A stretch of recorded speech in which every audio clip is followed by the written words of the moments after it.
6 Mart 2002-ci ildə Abşeron rayonunun Masazır kəndində anadan olub. Ailəsi 1992-ci ildə Ermənistan tərəfindən işğal edilən Laçın rayonunun Çıraqlı kəndindən məcburi köçkün düşüb. Mansur Masazırda yerləşən Çıraqlı kənd orta məktəbində təhsil alıb. 2020-ci ilin aprelində həqiqi hərbi xidmətə gedib. 27 sentyabrda başlanan 2-ci Qarabağ Savaşının ilk günlərindən cəbhədə olub. Füzuli və Cəbrayıl rayonları istiqamətində gedən döyüşlərdə iştirak edib. Düdükçü kəndinin azad olunması uğrunda gedən döyüşlərdə şəhid olub.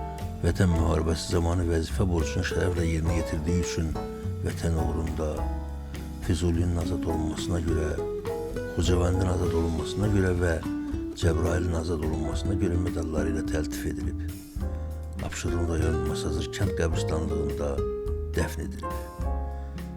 Məkanı cənnət olsun şəhidimizin.